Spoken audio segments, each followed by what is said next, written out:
Armsad sõbrad, meie tänane pühakirja lugemine, mis on võetud Uuest Testamendist Apostel Pauluse kirjast roomlastele, aga mis viib meid ka Vanatestamendi aegadesse, seab meie ette mõned äärmiselt olulised küsimused. Mis on usk? Miks me usume? Mida me usume? Mida see meile annab? Ma olen kuulnud neid küsimusi esitatavat väga sageli. Püüame neile siis täna üheskoos vastuseid leida. Aga kõigepealt meie tänane pühakirja lugemine Apostel Pauluse Rooma kirja 4. peatüki algusest. Paulus kirjutab siin nõnda. Mis me siis ütleme oma lihase esiisa Abrahami leidnud olevat? Sest kui Abraham on mõistetud õigeks tegude tõttu, siis tal on, millega kiidelda, kuid mitte Jumala ees. Sest mida ütleb pühakiri? Abraham uskus Jumalat ja see arvestati talle õiguseks. Tegude tegijale ei arvestata palka mitte armust, vaid vastavalt võlale. Aga sellele, kes tegusid ei tee, vaid usub temasse, kes teeb õigeks Jumala kartmatu, arvestatakse õiguseks tema usk. Nõnda nagu Taavet ütleb õndsa olevat inimese, kellele Jumal arvestab õigust tegudest sõltumatult. Õndsad on need, kelle ülekohus on andeks antud ja kelle patud on kinni kaetud. Õnnis on mees, kelle pattu Issand ei arvesta. Selline lõik Rooma kirja 4. peatükist. Paulus jätkab siin selles peatükis Abrahami teemal veel üsna pikalt, nii et kellel soovi on, võtke oma piiblid lahti ja lugege see peatükk tervikuna läbi. Aga mina lähen tagasi päris selle peatüki algusesse, kus Paulus küsib. Mis me siis ütleme oma lihase esiisa Abrahami leidnud olevat? Mida see Abraham siis leidis?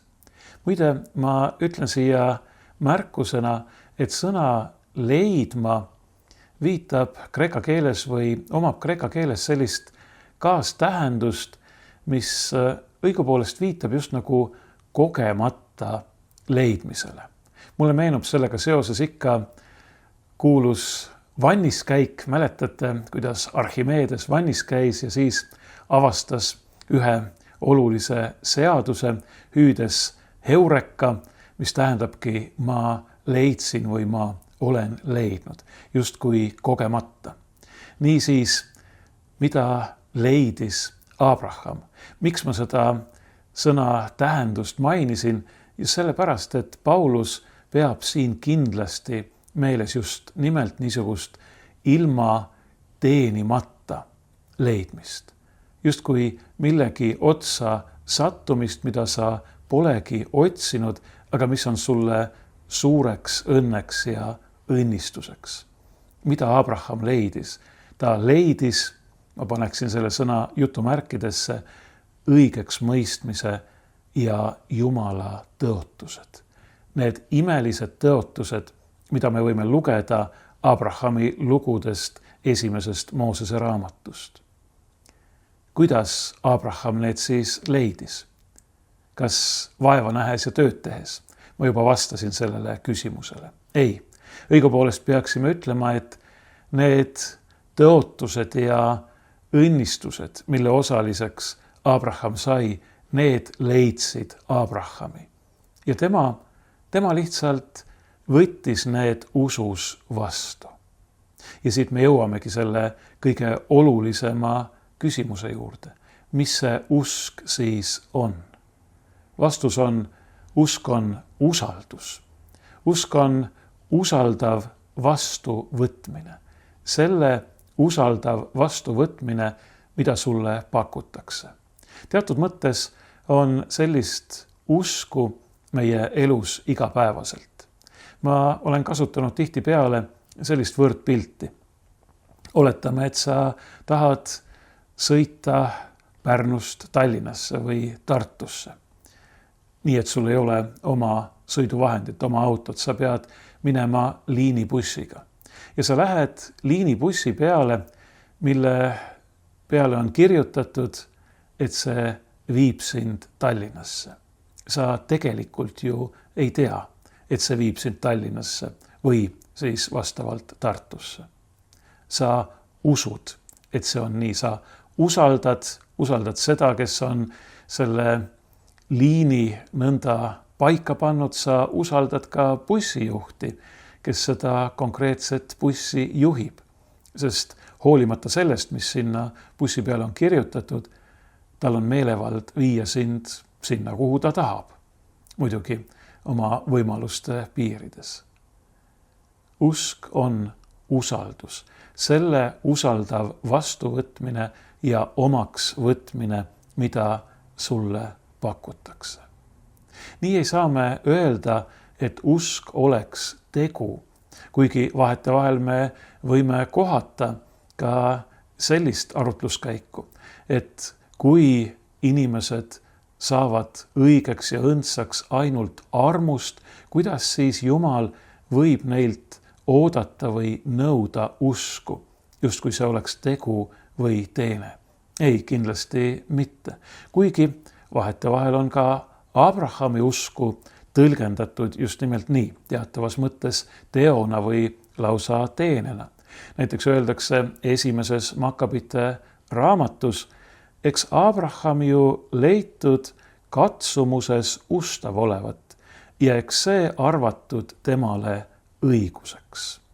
Siin peetakse silmas ilmselt seda, kuidas Abraham pidi ohverdama oma poja Iisaki, oma ainusündinud poja, mida Jumal siiski takistas, aga Abrahami usk katsuti siin läbi, ta leiti olevat ustav.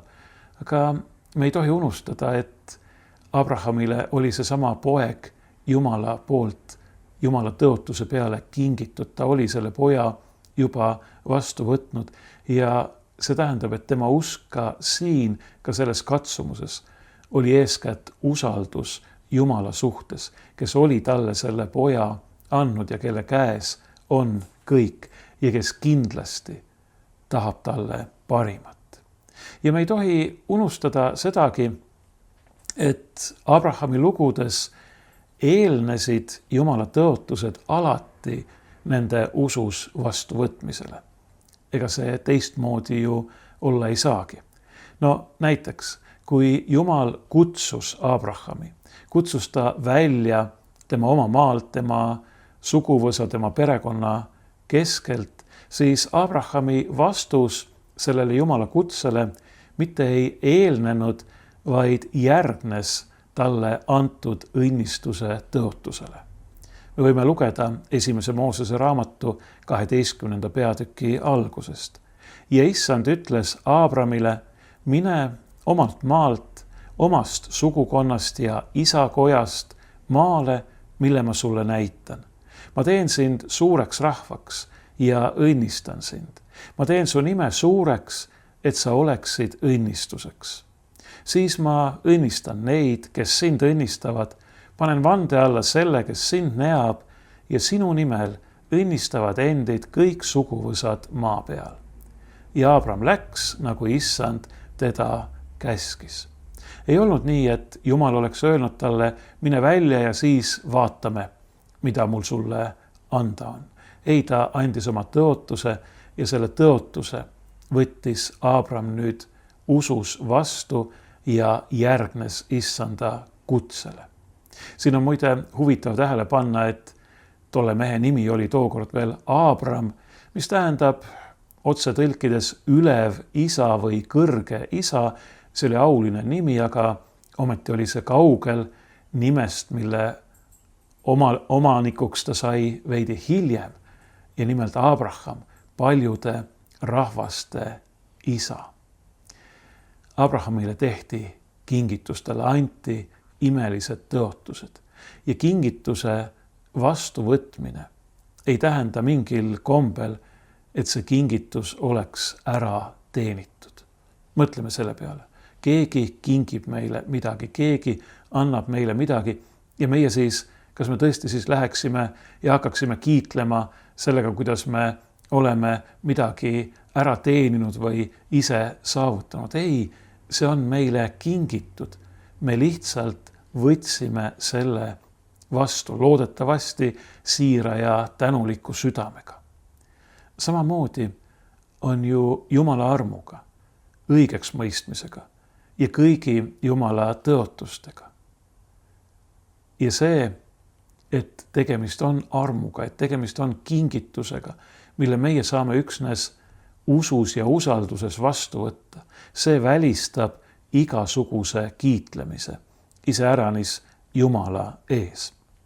Paulus ütleb ka teoreetiliselt, et kui Abraham on mõistetud õigeks tegude tõttu, siis tal on millega kiidelda, kuid mitte Jumala ees. Isegi kui Abraham oleks mõistetud õigeks tegude tõttu, siis ikkagi ei oleks tal Jumala ees mitte millegagi kiidelda, sest Jumal on ta looja ja kõik tuleb Jumala käest. Isegi kui me teeme tööd ja näeme vaeva, kui põllumees teeb tööd ja näeb vaeva ja lõikab vilja, siis ta ikkagi peab olema tänulik Jumalale, sest see on Jumala arm ja õnnistus, mis on teinud võimalikuks selle, et ta on olemas, et ta teeb tööd, et ta saab seda tööd teha, et tal on põld, et tal on seeme, et see seeme idaneb ja kannab vilja. Mina ütleksin, et see on Jumala ime. See on Jumala imeline arm ja kingitus. Ja kui me ei võta seda tänuga vastu, siis me tegelikult teeme ülekohut mitte ainult Jumalale, vaid ka omaenda mõistusele, ma ütleksin. Sest iga mõistlik inimene peab saama aru, et kõik, mis tal on ja mis ta ise on siin maailmas, on talle kingitud. Meie ei ole mitte midagi loonud, meie ei ole mitte midagi siia maailma tulles kaasa toonud. Kõik on meile antud.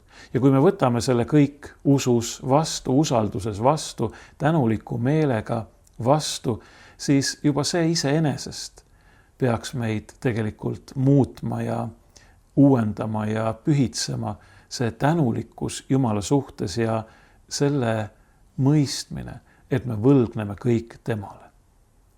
Ja muidugi tähendab see, et meil ei ole mitte millegagi kiidelda iseäranis Jumala ees. Aga seesama tõsiasi, et kõik on kingitus, kõik on arm, kõik sõltub Jumala headusest, halastusest ja armastusest. See on selline tõsiasi, mis annab meile imelise lootuse, mis annab lootuse absoluutselt kõigile inimestele, igaühele. Sest Jumal tahab ju õigeks mõista ja õigeks teha absoluutselt kõiki inimesi. Jumal tahab, et mitte keegi, mitte ükski ei hukkuks, vaid kõik tuleksid tõe tundmisele ja saaksid õndsaks.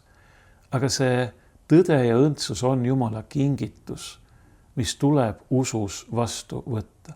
Sulle ulatatakse klaas vett, kui sa oled janus. Sa pead sellest jooma, selleks, et oma janule leevendus saada. See ei ole sinu teene, see ei ole sinu tegu, see on kingitus. Aga see ei ole ka mingisugune ülekohtune nõudmine. Sulle antakse klaas vett ja sa pead jooma. Kas sa ütleksid sellele, kui sa oled janus, kes sulle annab selle klaasi vett, et see on ülekohtune, et sa sunnid mind jooma? Miks sa mind kuidagi teisiti ei aita? Sulle antakse klaas vett, joo seda vett ja sa saad oma janust lahti.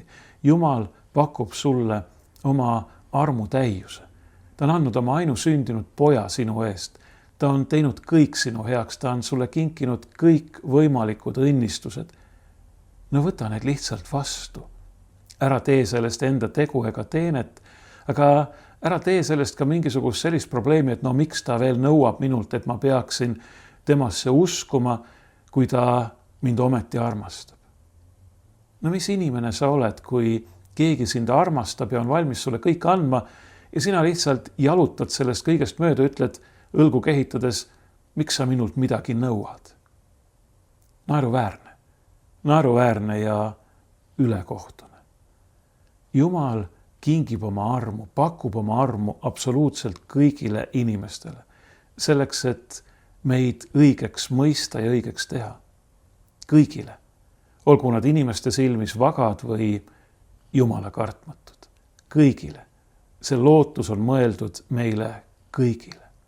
See on tõeline õnn. See ongi tõeline õnnistus ja õndsus. Paulus tsiteerib siin Taavetit, kes teadis väga hästi, millest ta räägib. Õndsad on need, kelle ülekohus on andeks antud ja kelle patud on kinni kaetud. Õnnis on mees, kelle pattu issand ei arvesta. Sest et kuidas saaks olla õnnis ja õnnelik keegi, kellele tema patte arvestatakse? Me kõik eksime, me kõik oleme ülekohtused, me kõik oleme kaugel täiusest. Jumal on täiuslik ja tema juures ei saa olla midagi ega kedagi, kes ei ole täiuslik. Jumal on valgus ja temas ei ole mingit pimedust. Kas see tähendab, et meil ei olegi sinna asja? Meil on sinna asja, sest Jumal kutsub meid oma armastuses. Ta on meile meie ülekohtu andeks andnud. Ta on meie patud kinni kaetud, ta ei arvesta meile meie pattu. Kui me ainult, ma kordan taas, oleme valmis selle imelise armu tänuliku meelega ja siiras usalduses vastu võtma. Kui me ei püüa olla ise õiged Jumala ees, ennast õigustada, kuidagi seletada, et ei, need asjad ei ole tegelikult üldse nii, öeldes Jumalale, et ma ei vaja sinu armu, ma ei vaja sind, ma saan ise hakkama. Jumal võiks öelda selle peale, olgu, saa siis ise hakkama. Aga ta ei ütle seda, vaid ta ütleb jätkuvalt, tule minu juurde, pöördu minu poole, võta vastu see arm, mida sulle pakutakse.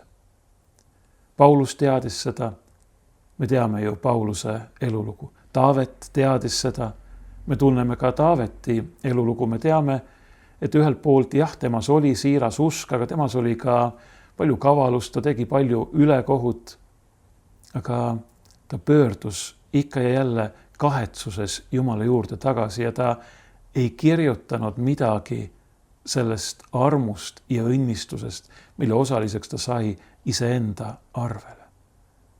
Taavet teadis, et ei ole olemas ühtegi inimest, kes oleks iseenesest õige. Aga ta teadis ja ka Paulus teadis, et ei ole olemas ühtegi inimest, keda Jumal ei armastaks. See tähendab, ei ole olemas ühtegi inimest, keda Jumal ei tahaks õigeks teha, kellele Jumal ei tahaks oma armust kinkida oma lunastuse täiust. Meil ei maksa ennast petta. Jumala eest pole varjul mitte ükski meie patt, mitte ükski meie ülekohtu tegu. Aga Jumala võimuses on need kõik kinni katta ja meile võlana arvestamata jätta. Oma armastuse pärast, oma poja pärast, tema pärast, kes on meie eest kannatanud ja surnud. Nii nagu Paulus ütleb, juba siis, kui me olime alles Jumala kartmatud. Nii nagu Abrahami puhul eelnesid Jumala tõotused alati nende usus vastuvõtmisele, teisiti see ei saaks ollagi.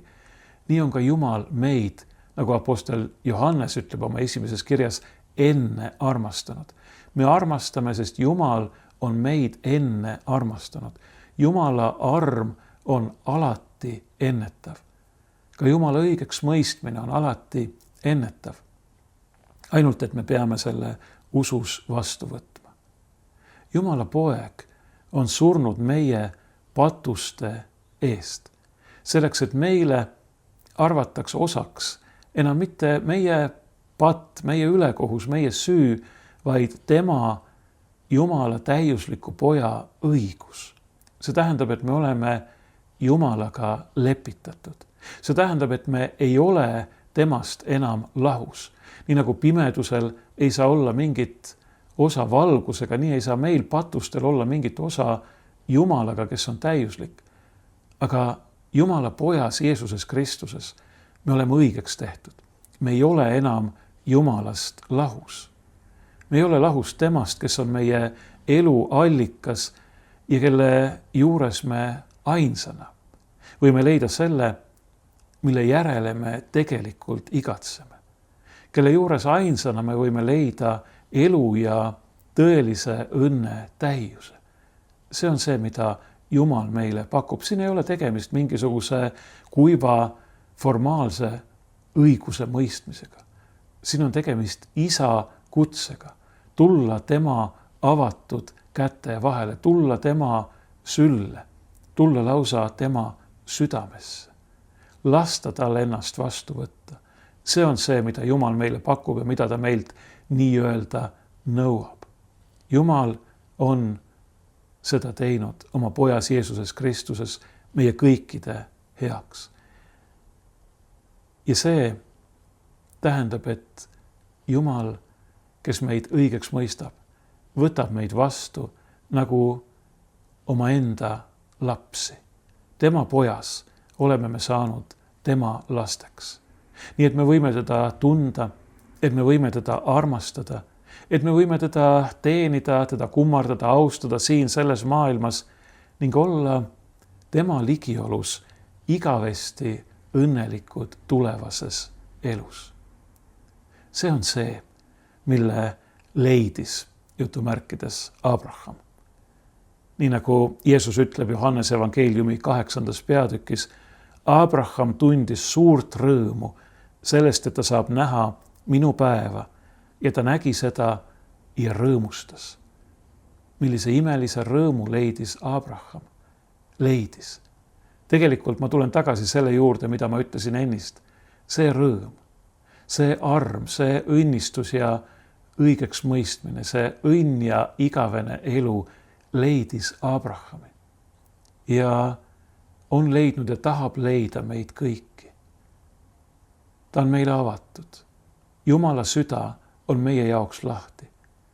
Kui me ainult selle imelise armu usalduses ja usus vastu võtame.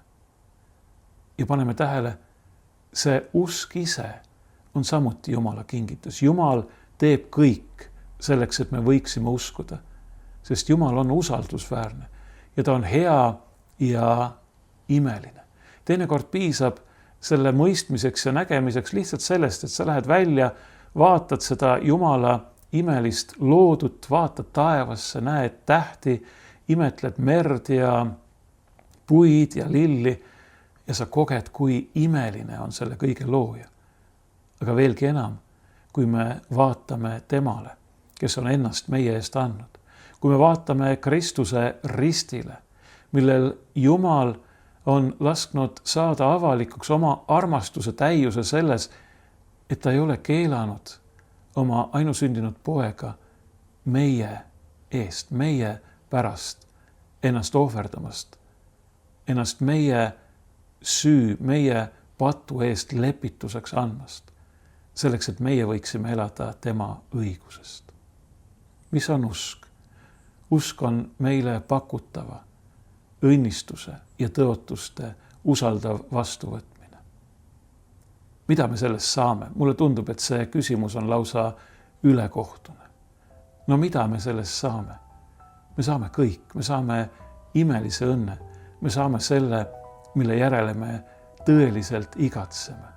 Me leiame taas ühenduse oma tõelise õnne ja elu allikaga.